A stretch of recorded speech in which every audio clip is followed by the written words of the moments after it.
my husband was again on vacation. That was in January. Of when? From January 1942. From mid of January to February. And at that time, I got pregnant. I didn't know it then, but he was on vacation. And on February 1st, he was supposed to go back to the labor camp. And my mother had baked for him a Nusskuchen, a nut cake, and poppy seed to take along. And my father went to shovel snow. You know, they got people, they paid them little, but so he went to shovel snow. It was very snow, and they blocked off the whole street in Flossgasse, where we lived by then. And my father heard about it. He could have disappeared, but he heard about it, so he came home. And they took all four of us to the Sperlgasse. That was that place was an old school, a big school where they put all the Jews together, and then they sent them, well, in our case, to Riga. And we left on February 6th. That life in the Sperlgasse was the most traumatic and terrible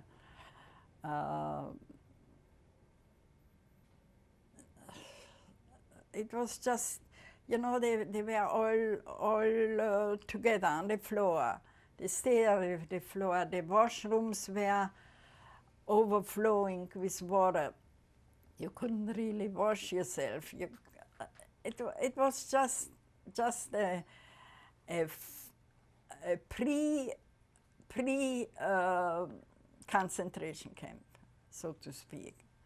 And on the 6th of February, they put us in,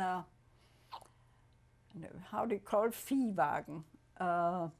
You know those carts where they transport the animals? They put us standing up, the Jews, to bring to the Sperlgasse. And the Nazis, all the people from Vienna, the Viennese, they were standing and laughing, and finally they got the Jews out.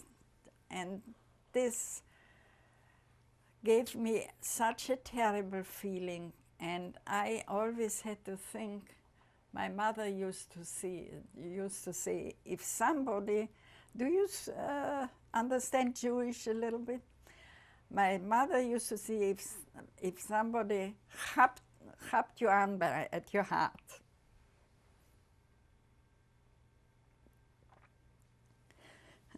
he'll be punished.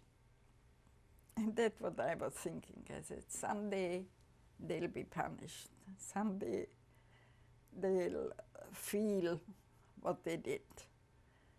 And then we got into the wagons on the train, and they were cold, and they were way overstuffed. A lot of people had to be on the floor. And the suitcases we had were all on top. And it was ice. It was very, very cold. And my mother had her feet in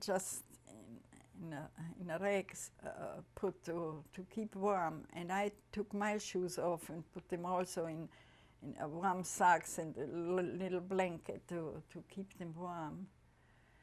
And they didn't open the wagons at all, and the lavatories, they were way overflowing. And there was, I will never forget, there was an old sick woman, and she always leaned her head on my husband somehow. And there was a boy, he was retarded. And he went to the laboratory, and of course it was so overflowed, and he took his pants off, which were full, you know, and he threw them. And they fell on that woman's head. And she, and you know, it ran over her face. I will never forget it. That was something which I couldn't forget. And she kept saying, something fell on my head.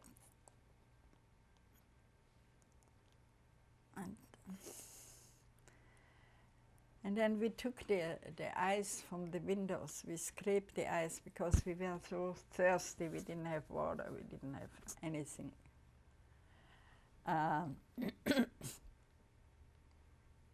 The Kultusgemeinde, before we left, they gave us a package with food, you know, bread and marmalade and something. So that was all the proviant we had until the 10th of February, when we arrived in Shirotaba, what it's called. This is in Riga, a suburb of Riga, or whatever, to the ghetto. And my mother, she couldn't walk. She had her feet were frozen or something, and I still see her with the two umbrellas in her hand. And they were going around saying, the people who can't walk, they will be transported with a car, you know, with a bus. So we were making sure that my mother gets on the bus. And then all of a sudden, I got scared. And I said to my father, I said, maybe we get Mama back. And we couldn't. She couldn't have survived it, that for sure, because we walked for about, then they had the selection, you know. We walked, we were about 1,000 people or 1,200 people, you know, walked to the ghetto. I don't know how many, I have it in that report, which I have here. Also the names of the places where we were, which I had forgotten, but it's in the report. And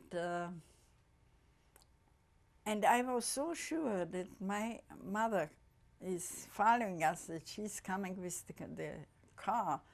We walked, I think, 10 or 12 miles or kilometers, I don't know. And when we got to the ghetto, I told everybody when they asked how many people, because it was my husband, my father, and I said, we are 4. I said, my mother is coming with the bus, you know. And they just looked at me and shook their heads, you know, because they knew what's happening. And then we got in a room, and that first night, I don't think that will stay with me for the rest of my life. That was the worst night I ever lived through.